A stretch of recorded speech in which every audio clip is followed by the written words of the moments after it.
Welcome and thank you for tuning in. You're listening to the Beyond 50 radio program. I'm Daniel Davis. Approaching midlife sometimes brings us a little empty spot where we try to figure out how we can find ourselves to become whole. After all, we spend the first half of our lives listening to what our parents tell us to do, our teachers tell us to do, and even our bosses and friends. They tell us what the right thing to do is. They always give us advice on which direction to go, and we always find ourselves doing what we thought was the right thing, but eventually we find that we are just unfulfilled. On the program today, we're going to be talking with the founder of Ancient Wings, who has served the teachings of the Archangel Michael since 1998. He teaches simple ways for anyone who would like to experience the true nature of spirit and awakening to our God self. Our guest invites us to walk about from mass consciousness and place more attention on our inner reality to embrace a new way of being. He is an internationally recognized artist, author, and founder of Ancient Wings, and he is also author of the book Awakening to Your God Self. I'd like to welcome to the Beyond 50 radio program today our guest, Robert Theus. Robert, how are you today? Hi, Daniel. It's a pleasure to be on your show. Well, thank you very much. You know, I noticed that when I was looking at your website that you emphasized developing a sovereign relationship with spirit. What does that really mean, and how were you introduced to this concept? Well, I think most of us were introduced to spirit or God as something that exists above or outside of us. When I agreed to act as a spiritual messenger for Archangel Michael, at one point in my relationship with him, he began to share a story of creation that I, frankly, had never heard before. So in very simple terms, he shared that spirit originally existed as a homogenized state of consciousness within a place known as the kingdom or home, where all was one. But spirit made a really profound choice at one point to set itself free, which gave birth to countless individuated aspects of itself that we call a soul. Spirit wanted to experience itself in an endless variety of forms without any conditions, agendas, or control. And each soul would have the freedom to experience itself as a sovereign being without feeling interconnected or while feeling interconnected to the presence of spirit. Every soul would have the freedom to choose any experience for itself. And in a lot of ways, a lot of us, as extensions of those original souls, find that gift to be a type of a burden because we really don't know how to operate or don't have the experience to operate with that kind of freedom as an individuated aspect of spirit. And yet that was the gift. And that's really an example of the kind of love that spirit has for itself and frees itself to have that experience, to give that kind of freedom to each and every one of us as a human being. Mm-hmm. Now, you talk about in your book, Awakening to Your God Self, that enlightenment is our natural state. And it's interesting to hear that because you tend to think of, enlightenment, like, let's say, for instance, from Eastern traditions, you find it through meditation and duty and so forth, as though it's something that's outside of ourselves to be attained, when truly, obviously, it's inside of us, but, that it's a natural state. So if that's true, talk more about that and, maybe how people can realize that a little more thoroughly. Certainly. Well, we have a lot of preconceived notions of what enlightened human being is supposed to look like. A lot of us envision a master sitting on top of a mountain in a state of bliss while at the same time denying themselves the joys of participating in a human experience. So our natural state of being, I believe, embraces a love for both our mind, our body, and spirit that is also all-inclusive. It allows all aspects of ourselves, both those parts that we enjoy being connected to, let's call those the light, and the parts that we are a little uncomfortable feeling, and let's call those the dark. But those two elements end up coexisting within a love for self that honors our conditioned human nature. So in my online courses and private sessions, I encourage people to let go of trying to embody a state of perfection. It's just complete folly. But we can learn to love ourselves in such a way that it can ignite the presence of spirit within us, which serves to ultimately awaken the realization that we too are spirit having a human experience. It's really fascinating to think about that because, I think it's just that we haven't learned something that comes very natural, especially in our childhood, of being in that natural state. Why do you feel that we miss the mark sometimes? Well, I think a lot of that is because what we birthed ourselves into is a conditioned reality, and our parents and their parents and their parents were conditioned to respond to life from a very mental perspective. And from my experience, the mind's not capable of having a really tangible relationship with your soul or with spirit. It's something that you have to rely on from your heart. Yet the mind wants tangible evidence that something that you're feeling or dreaming of or wishing for is real, but it doesn't come through the mind. It's something that creates a tremendous amount of trust, and based on our past, trust isn't something that we feel really comfortable doing, because in our past there's a lot of experiences that all of us have had that we did trust initially, but a lot of us feel burned by trusting that.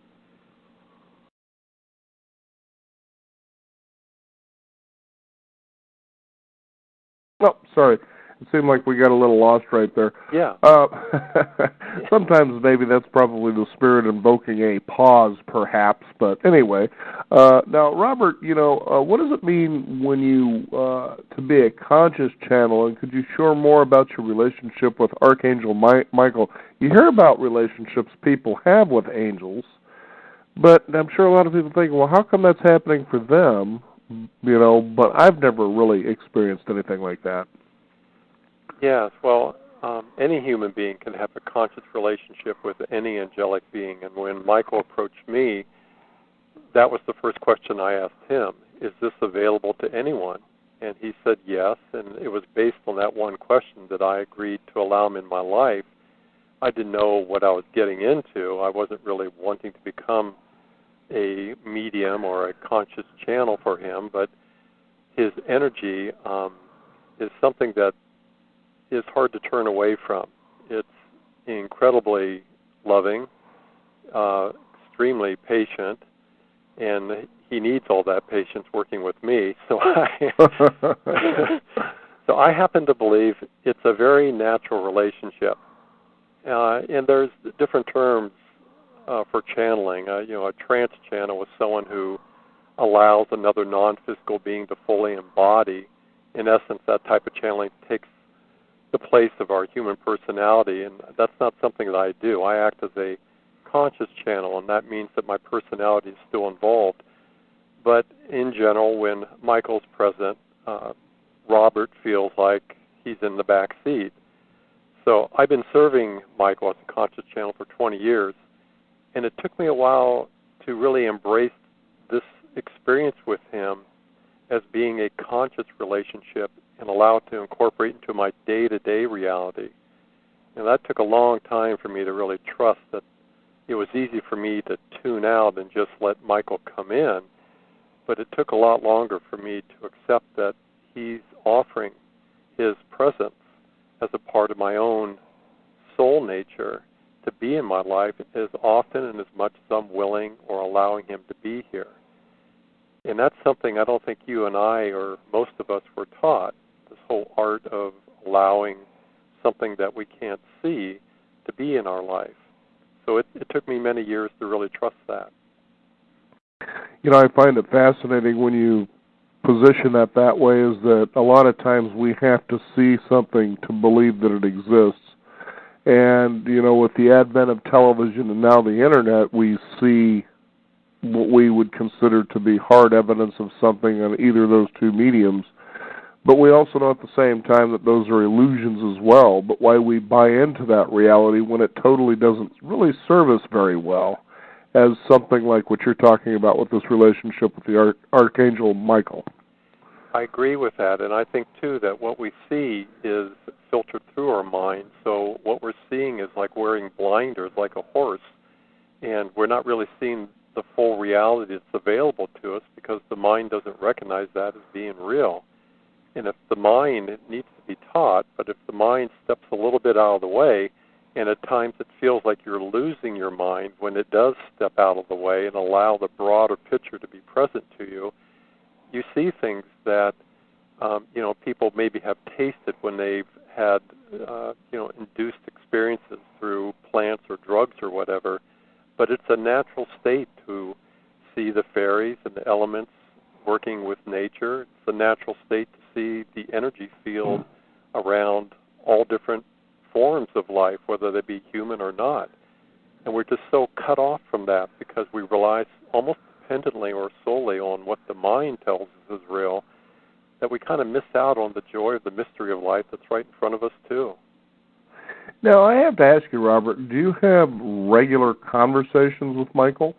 He's available to me anytime, so yes, I do. I was wondering about that because when you say that we kind of have moved away from our natural state where we miss out this opportunity to see the natural world, the energy systems, and the like, is that what is his thoughts, if he shared any, about what science possibly has done to sort of blind us to those things that we used to experience so naturally?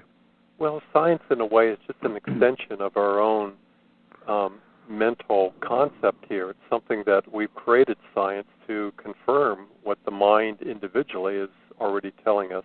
But science, too, has discovered some things that our heart already knows. I mean, it's working with things like quantum physics and quantum mechanics, which is really outside of the traditional perception of a mental-based reality.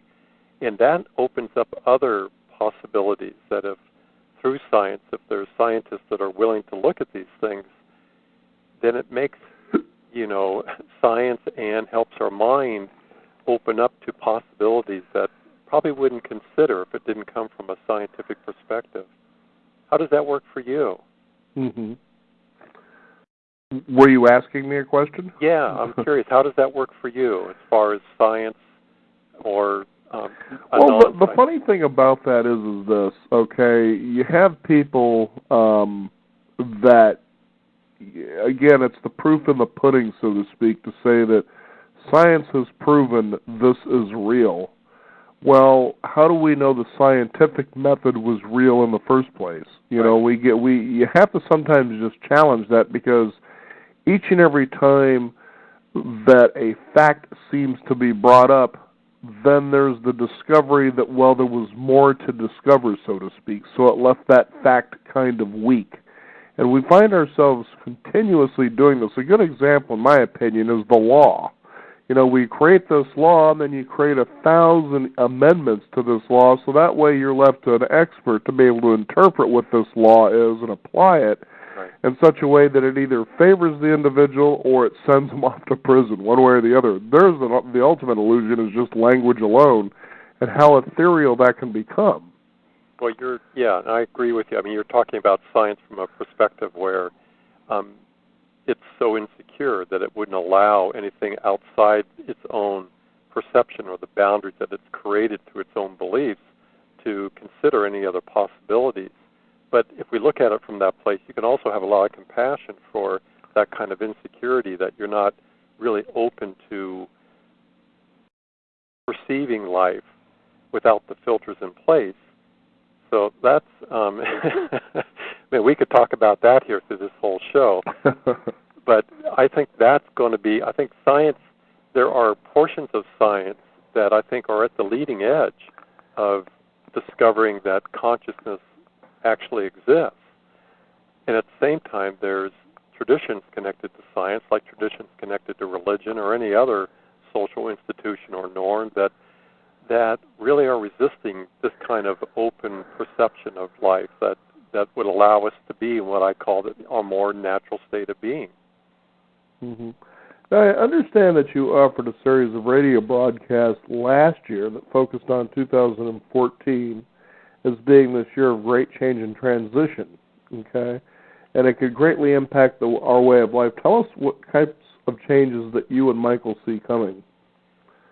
Sure. Well, if we talk about change as simply as an improved version of our current system of reality, then it would appear that life on Earth is really operating in slow motion. Mm-hmm. So the changes that Michael and I are talking about have more to do with our state of consciousness. And those who are at the forefront of that type of internal change, and I'm going to call it a spiritual awakening, are experiencing rapid fire changes in all areas of their life as they begin to learn to really embody a non-dualistic state of consciousness. So in this relationship with Earth, Earth must also honor that choice.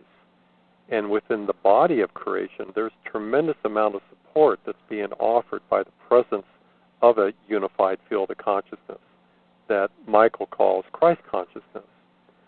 So looking back here, 2012, that represented the time to set in place an energetic foundation that would support the presence of this new consciousness. In 2013, this represents the time when that consciousness begins to take action. It's consciousness in motion. So for a lot of systems and structures that still rely on the very old consciousness that's primarily based in power, Michael shared that the support for that type of behavior has been upgraded to support a unified field.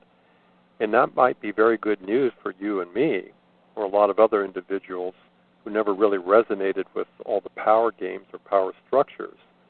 But it could be really difficult for those who rely on a variety of systems that are supported by a power agenda. Mm-hmm. So a part of my work is to help people move through that transition and to inspire them to become the new teachers for this new consciousness to serve others that we're connected to, our human family, who haven't a clue how to be free or how not to rely on institutions or corporations or economic realities that are pretty much addicted to or tied into that whole power game we've been playing here for some time. Mm-hmm.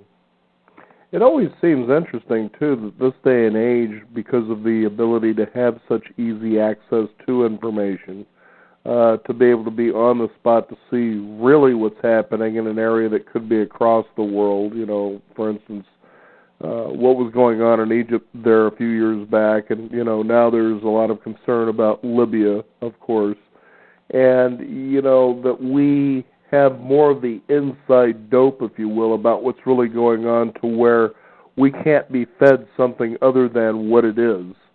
And you kind of wonder why these people still play in that power loop in such a way as though a lot of us really don't know what's going on, or that we could be fooled into believing that what is going on is something other than what it is.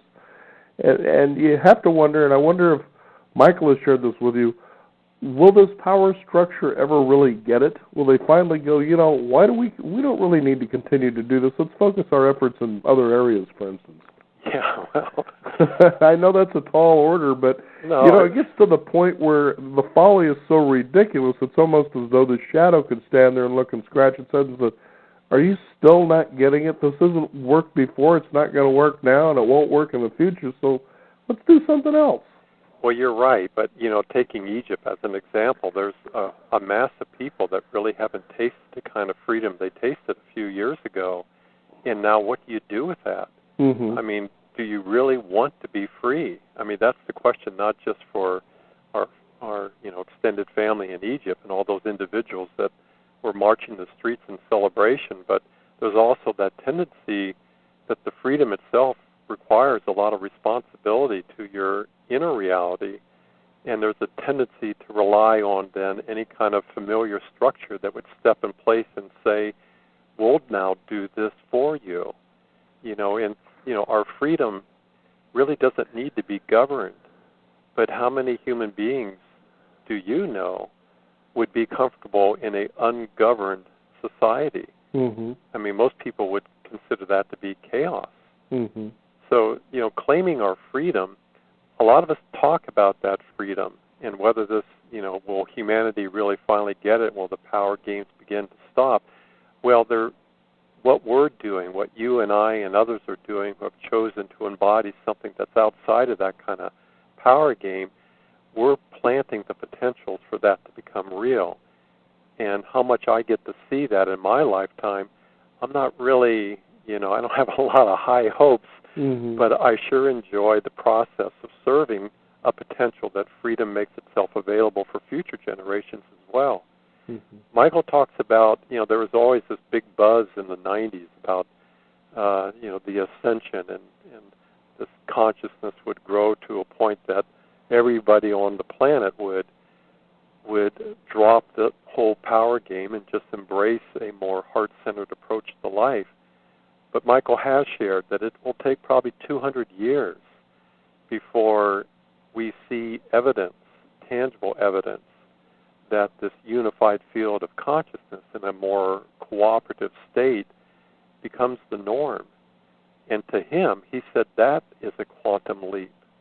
200 years over the life of this entire planet, he considers that a quantum leap, and he considers it kind of folly or false expectations to expect everybody to just jump on board when really this kind of freedom that we're talking about, it goes to the core of, do you have the freedom not to think?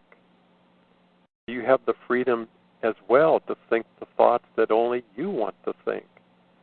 And I have yet to meet many individuals that can stand up and say, yes, I've embraced that freedom for myself. So we have a little work to do within ourselves before we can really make this freedom this real. It doesn't mean we have to be perfect, but it does mean we need to choose to be conscious. And there's a lot there inside every one of us that we're a little uncomfortable being conscious of. Mm-hmm. Well, you bring up a really great point for people to be aware of, too, is the idea of, going back to Egypt, okay, so you guys have your freedom, but what are you going to do next? And it kind of reminds me of that scene in the movie Forrest Gump. There he is, he's running, across, the state, and pretty soon he's running across the United States, and there it is, he's gathering this nice following of disciples that think that he's found something that nobody else knows about. Right. And then that comes to the point where he finally stops running. Because Forrest Gump is just plain done running. It's really as simple as that. But then you hear the little bickering behind him as he's walking away, and they're like, well, what are we supposed to do now? And the fact is that it seems inherent that we need to be led, that it isn't something, even though we can be natural leaders, that we need to be led. Sometimes we need to be told what to do, because really humans are like horses in a way. We're herd animals. We do what everybody else is doing because there's safety in numbers. So it would be really difficult if all of a sudden, that we just had this natural state of freedom, because we really wouldn't know what to do next. It's something you've got to sort of acclimatize yourself to, and evidence of that. Right. As you take a look at YouTube, the most common search query are for people to find out how to do something. Right. So this isn't just something we're making up. It's there. It's a reality. Right, right. Well, then do we also have it inside of us to have the compassion and the patience for, we've all played this game in a variety of ways. Maybe you and I and others like us have chosen to be more conscious of how we deny ourselves that freedom. But, again, from the inside, do we have the freedom not to be led by thoughts that are not ours? And that kind of work is not for the faint of heart. No. That's really for people who are choosing to be what, are generally considered spiritual masters. And yet, a lot of us are uncomfortable with all those labels, but that freedom is available to us. Then we can stop playing this game of following the leader. And, I found in my own self that my unwounded heart, my human heart has all these stories connected to it and suffers from a variety of different wounds, but my unwounded heart, the sacred heart, it won't follow anybody. And that's where I place my trust. Because if it's not willing to follow anybody, then I go, well, okay, there's a sense of freedom connected to that heart space inside of me. I think I'll put my trust in that, because so much of the other parts of my own humanity are so conditioned to respond to life from a place of lack of trust, which then, inspires us to want to follow somebody. whether they be a spiritual teacher or a politician or somebody that was fabricated from a religious standpoint from our past. They all look pretty good if they're all, if everyone's just telling stories. What's being asked of you and me and others is, are we willing to be a tangible, living example of what that freedom looks like as a human being? And thankfully, you and I have the technology where we can write down our story so somebody else can't do that for us without our permission. I know you're so true about that. It can be very challenging, even hard at times as you develop spiritually, because it seems the more spiritual you become, of opening yourself up to possibilities, the faster a lot of what you want comes. And that means what you want and you don't want. Because a lot of times it seems people get habituated into telling you what they don't want, but they have a hard time telling you what they want. And as you become a more open person, it seems to accelerate a lot faster. For instance, abundance and prosperity. There's a big one. It's all over the place trying to tell you how you can make more money, how you can, have a greater career, a better home, just all these different ways that you can improve, as though where you're at just isn't good enough. And I think especially in mass conscious America, we tend to be fed that over the years to a point that we believe, hey, maybe there is something wrong with me and I need to change that. And so you're out there racing and grasping and trying to figure out how to get this thing that will finally meet with the approval that you've made it, so to speak. Right. Now, you talk about this, but you talk about what allowing is in this experience. What does that mean there? Yes, well, I happen to believe that a need to achieve success is a very mental perspective, where we get addicted to these setting goals and deadlines, kind of a way for the mind to just really maintain control of our life. And what I've discovered in the human-soul relationship is the soul doesn't need to achieve anything. It already feels complete. It's really only into life for the experience. And so that makes more sense when you allow yourself to feel into the natural state of consciousness of spirit itself. It really doesn't have any agenda. It's just into it for the experience. Now, that same consciousness knows itself and expands its understanding of itself through our experience, through our eyes, without interfering with any of our choices. And within consciousness and our abundance and prosperity, they begin to naturally flow into our life because we allow it, which feels really different from forcing or pushing, just what you were talking about, against life to satisfy the expectations we inherited, the insecurities that we inherited, the social norms that define for us what it means to be successful.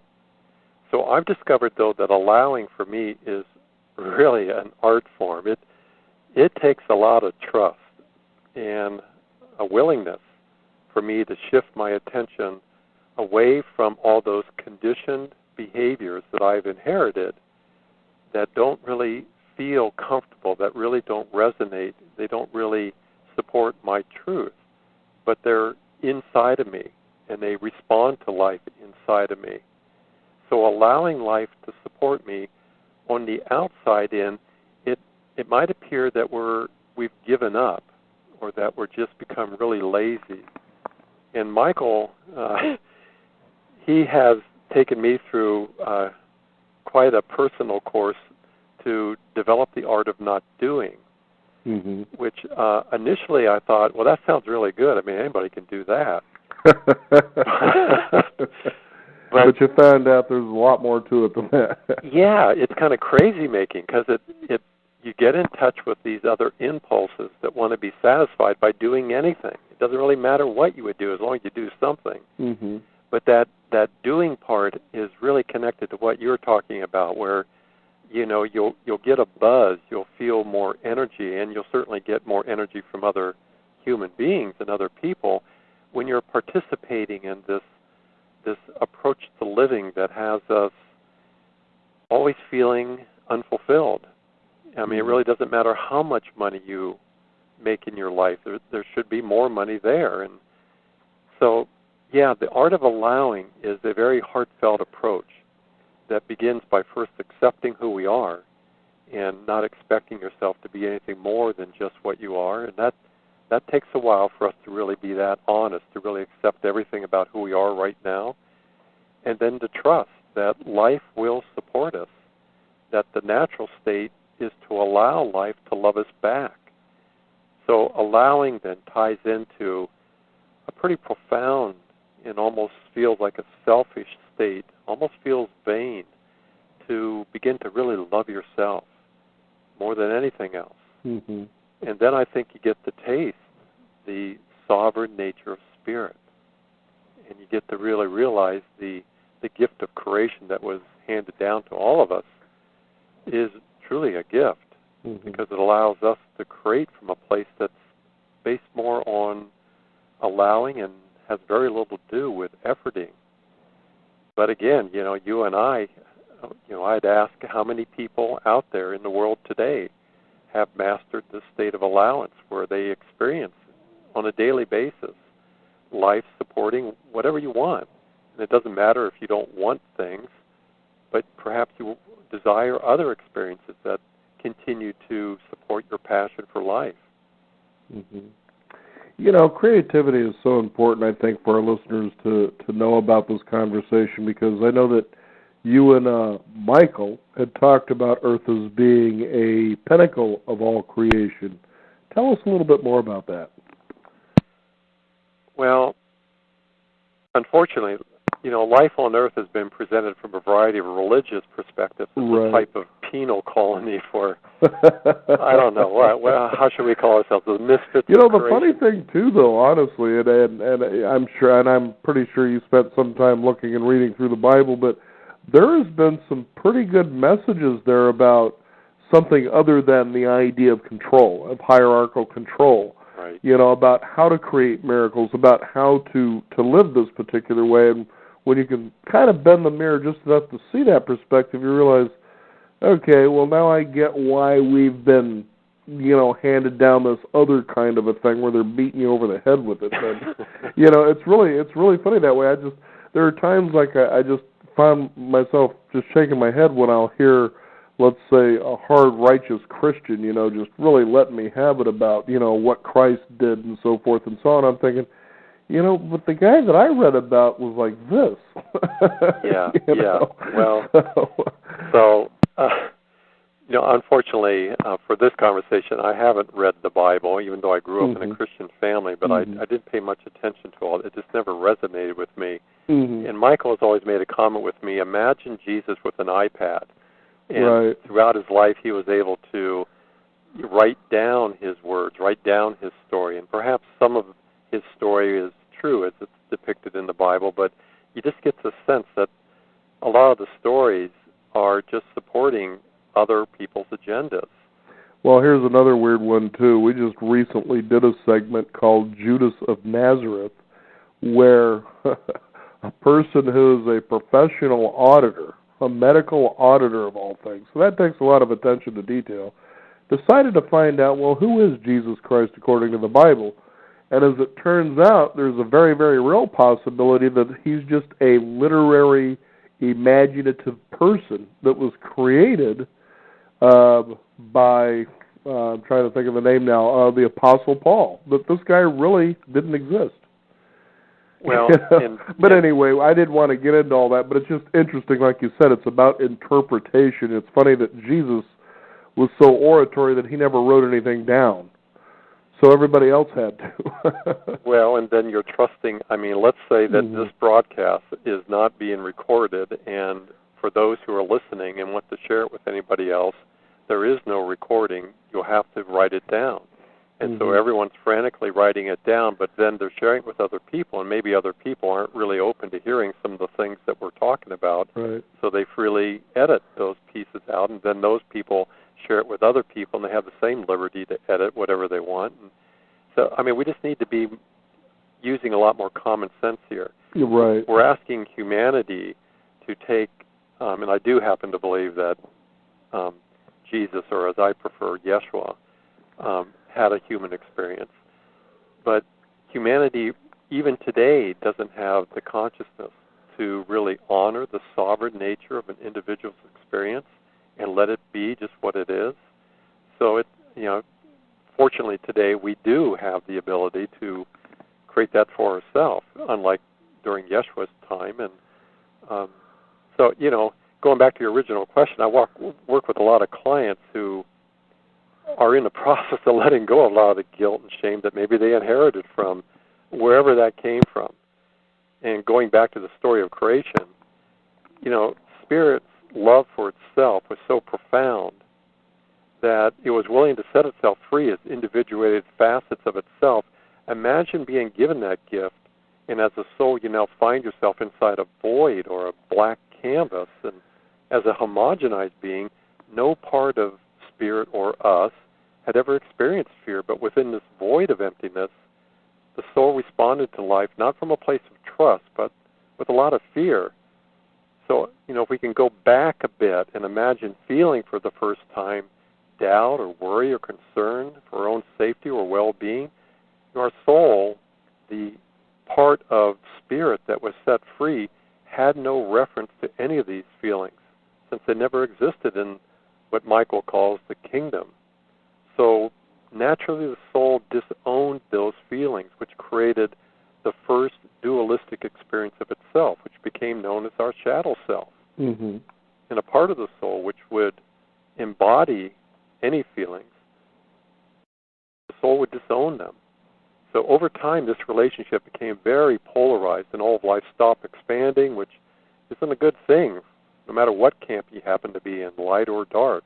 According to Michael, Earth was created as a place for all beings to come to help resolve what had become a gigantic galactic dilemma, how to get energy moving again. So physical reality, it offers a very slowed down version of the creative process, which we all complain about, but it also allows us to literally perceive a reflection of our own inner reality in slow motion. And that's a gift. So Earth will reflect back to us as well as whatever state of consciousness we choose for ourselves. And from Michael's perspective, it only takes really a handful of human beings to impact our galactic dilemma if we're willing to set our own story free and embrace life with a more open heart. I always found that just wonderfully fascinating, that the world does reflect your inner life to you, especially if you're willing to see that. And sometimes it can come in the guise of a best friend. It can also come in the guise of your worst enemy. But whatever it is you. As they say, I see the enemy and it is me, so to speak. I know that's kind of one negative way to look at it, but that's just a common phrase I'm throwing out there. But as you do that, as you get into the habit of realizing that these experiences that you attract, that you're involved in, are reflections of what's going on in your inner world, it becomes a very fascinating learning plane to be on. And, it's kind of like, what then do you do next? You clean up what's going on inside of you. I mean, if you really don't enjoy what's outside of you, then you go inside and you go, well, what's happening in here? Let's take a really close look at how am I feeling about myself? And if it's a human soul relationship, we can talk about this solely from a human perspective. That's one perspective of what we're experiencing. But if it's a combination of also the presence of our soul, well, that makes it a little more tricky, but also it helps to relieve us of so many conditioned responses to what's going on inside of us. So, conscious living is a popular term, and conscious living would ask of us, when we don't appreciate what's reflected back to us, then what is it that we consistently, habitually respond to inside of us? And do we have the awareness? Do we have the insight? Do we have the power to not respond to the emotions that get triggered? If we keep seeing the result of that and keep feeling that that's really unfulfilling. So that's the work, is to stop before we just react, is to choose not to react. Just take a deep breath and make a choice. Do I really want to go down that path again because I know where it's going to lead me, and I know what's going to come back to me? What if I not and choose not to respond to that in the same way? What if I choose to make a different choice here? And that's the whole place of feeling self-empowered, where we can get out of playing the role of the victim, and the victim from the outside in is we can point fingers at government or religions or aliens or whoever we want to blame for our circumstances, or we can go inside and go, what's creating this victimhood inside of me? Because that's where it needs to change. And, you know, Daniel, I think that's why a lot of people don't do this work is they really don't have the tools to go inside. And when they do go inside, it doesn't feel safe. You know, it scares the podwads out of most people, and they don't know how to work with it consciously, so they go other routes. You know, most people that don't want to go inside, they look outside of themselves, and they get medicated so they can not feel what is so disturbing and so uncomfortable inside of them. But then we end up having a society that's filled with a bunch of drug-induced individuals who aren't really connected to their body or conscious of truly how they're feeling, all their feelings. So there's a lot of work here that needs to be done to kind of bring us back to that natural state that doesn't really need to rely on anything outside of us, but it needs individuals that are willing to do that work and stop playing the victim game from the inside out, and to take ownership of their life from the inside, and to be willing to share it with others in a way that feels safe to other people. And for most people, it feels safer when it's not connected to any organized institution, religion, or what may it be. Robert, in your book, Awakening to Your God Self, I know that people listening are thinking, okay, this sounds interesting. You know, I might want to decide to at least dip my toe in the water, so we're going to give them a toe-dipping exercise, if you will. Let's give our listeners a practical exercise from your book that they can apply today, starting after this broadcast, preferably, that could kind of give them a glimpse as to what it is we're really encompassing here in this conversation. Certainly. Well, let's start by saying if you're trying, and I'm going to emphasize trying to connect with your soul, you're probably feeling really frustrated. Yeah, there's no money-back guarantees or 30-day promises there. You're either in or you're out. It's just one way or the other. It's true. It's kind of black and white that way. But what else is there to do if you're not trying? So it goes back to the allowing thing. And the human-soul relationship, you know, again, from my perspective, it's just not a mental endeavor. It just takes a great deal of trust and acceptance for who we are in this moment. So our conditioned human mind, it needs to see tangible evidence that the soul is even real for it to let go of always needing to be in control. And one of the simplest tools that I can share with your listeners here is conscious breathing. So, listeners, take a very deep breath and feel while you're breathing, while you're inhaling, all the life force energies are here to support your life. They're not outside of you. They're right here. Take another deep breath. And feel how good it feels to trust that life wants to support you. And one way that it supports you is through the breath.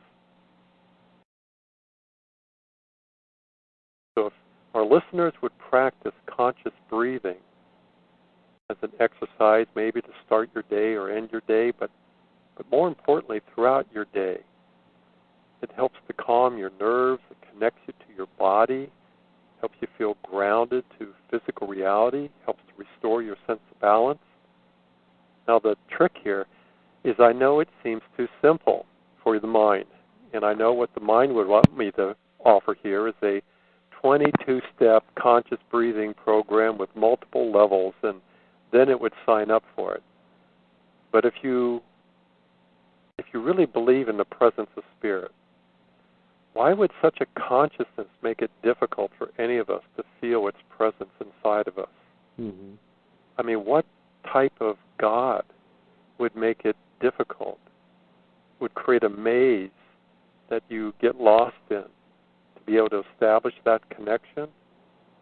So if you believe in the God that created a maze, then I'm probably not the best person to work with. But if you're into accepting that spirit is benevolent, and the breath itself is so very simple and so very effective to help you feel more and more connected to the presence of your soul. So if you need additional support, I'm happy to help your listeners. You're welcome to come online, check out my online courses, private sessions. All of them are designed to help integrate your soul with your mind, body, and your own spirit. Mm-hmm. Because truly, we're more powerful than we give ourselves credit for creating a reality, any reality that we want. And it's interesting when you realize that, as you were saying earlier, take yourself away from being a victim, that life really is showing you you've created this. And people sometimes intellectually might get that, or they'll say, well, I understand that. But it's a different measure altogether to know this, and to experience this, especially in a way that you would really like to experience it. I agree. And why believe in it if you don't have a tangible experience of it? Mm-hmm. I mean, let's make it that simple. If you don't experience it, but you want to experience it, then that experience of it, it's fun to play with the concepts and the ideas. But after a while, those become really unfulfilling because it just becomes mental masturbation. But if you really want to get into the experience of it, it's not what I have read from other books or teachings. It turns your life upside down. Mm-hmm. And maybe that's a good thing, because the experience of your own enlightenment or your own God self is all about our freedom. So if we just replace enlightenment or self-realization or any other term that's been presented to us with just the term freedom, this is all about your freedom, it makes it a lot easier to go into it with an open heart, and gives us more courage to go into the places that are a little scary to go into. Mm-hmm. I know just recently I started working with someone who is trying to do more video work. In other words, this person's going to be in front of the screen presenting what it is they do. And I said, I'll tell you what I need from you, because you can tell this is uncharted territory. And I said, I need this from you. I need four-minute video shorts of you doing what it is you do. Okay, I don't want you to look and decide whether they're good or not. I don't want you criticizing. I just want you to do it and send it to me. Okay, this is what I want it in 5 days. Okay, you can sense as I was giving these instructions, a sense of, oh my God, it's like you're really putting them under the spotlight.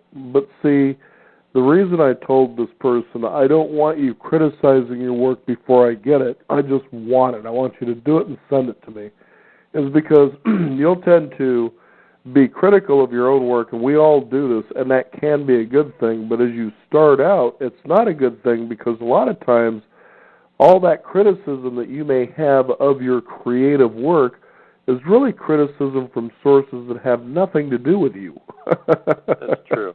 And I don't want you to be caught up in that. Those people, whoever they are, that are in your head that may get ready to do this, have no business being here. They're not involved in setting up the camera, and they're not involved in this dream with you, so you just forget about it. Just do what I tell you to do. But you can sense the discomfort that this person is beginning to feel. And I said, but I promise you, you're going to really enjoy this experience. It may not feel comfortable, but it's going to be something you're going to look back and say, man, am I glad I did that. Yeah. You sound just like Michael, Daniel. I sure would like to meet him, because I know he doesn't look like John Travolta. No, but he loved the movie. Now, Robert, if you can, I really like that conscious breathing exercise, because it is practical. It's something you can do even when you're driving, hopefully, right. without causing any trouble. But where is a website people can find out more about your work? That would be at ancientwings.com. Ancientwings.com. That's exciting. Now, have you, why not? Have you seen Michael? I see his energy. You see his energy, okay. I'm not so he sure. doesn't smoke cigarettes and smell like chocolate chip cookies. Great. He doesn't smell like chocolate chip cookies, but I could insist on that. I hadn't thought of that. I would feel safer, Michael, if you presented yourself as a big chocolate chip cookie. Reese's peanut butter cup or something. Exactly, with an overabundance of chocolate chips and not so much flour. And no, he introduced himself to me energetically when I was teaching Reiki classes, and it was a little disturbing because the people that were there learning about energy could feel his presence, and I was trying to deny his presence. And wow. I couldn't figure out what in the world is going on here. This doesn't at all feel like Reiki to me. And so I ended up contacting a couple of psychics who just laughed when I said, I have this problem when I'm teaching Reiki. There's this energy that keeps coming into the classes, and it won't go away. And through them, they introduced Michael to me. And one of them channeled for Michael, and he said, I'd like, if you're open to it, I would love to co-teach with you, and if you are open to it, you could act as a type of medium if that term is something you're comfortable with. And initially I just said, you got to be kidding. Why would I want to do anything like this? This is so outside anything that I've ever considered doing. But, there's something about his energy or any angelic being or any part of our own non-physical counterpart, our own soul nature, that ends up just feeling really, really good. It just feels so comfortable. It just feels so natural that my resistance over time began to break down. And I finally said, okay, kind of reluctantly, kicking and screaming, sure. And I kept asking him, why me? And I'm sure there's other people that are more qualified to do this. And he said, it works fine. What you're doing in your past, it all works just fine with me if you're open to doing it. So I went public with it in 1998, opened our home, and had monthly sessions. Anybody was welcome to come. And we did that for almost 10 years in Eugene, ended up moving outside Portland, Oregon, and now I do almost 100% of my work is through the Internet, where I can just touch a lot more people using things like video production and live streaming and my own radio show as well. Oh, very good. Yeah. It brings us to an interesting question, I think, for our listeners to ask themselves about all this when we talk about freedom or enlightenment, whatever you want to call it here, is that a lot of times I think there's an inherent tendency in all of us to believe that what we want, what we desire, that there has to be a struggle, that it has to be sort of hard, that you have to work for it. Somehow that's been handed to us.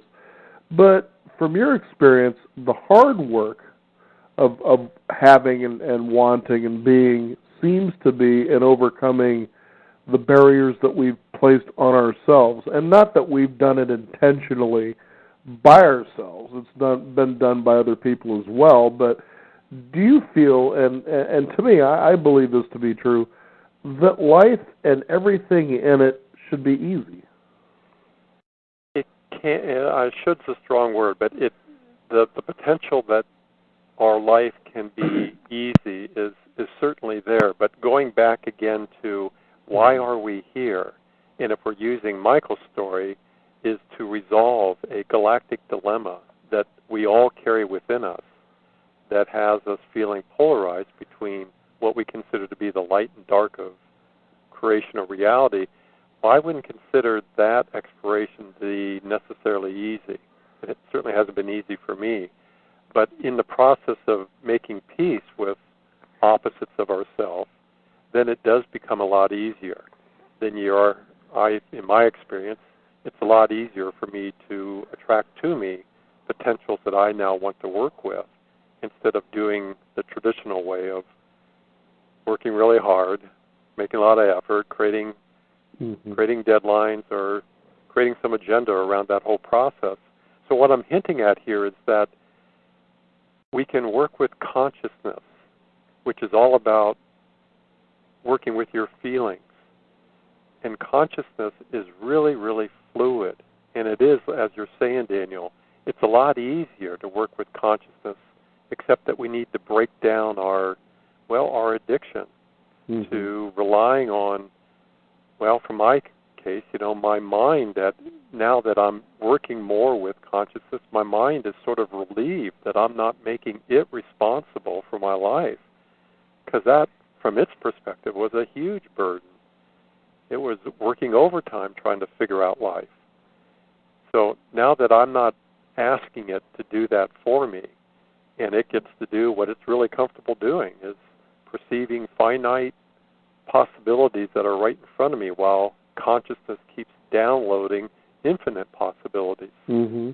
And I like that relationship. It works really, really well for me. I just recently had done an interview with author of a book about a captain of industry, if you will. And what was really fun about this guy is kind of like one of those big names you'd never heard of. But he was a guy that over time began developing housing projects in third world countries so that these people who weren't really doing so well financially could actually have their own home. And this was something that was being done back in the 1950s, 1960s. And he was really the first person to start doing this, and that's kind of part of a big legacy that he left behind. But what was fascinating about this guy is that he believed in the idea. And he says, if you came to him with an idea, what generally would happen is, great, let's go for it. That was just his whole attitude.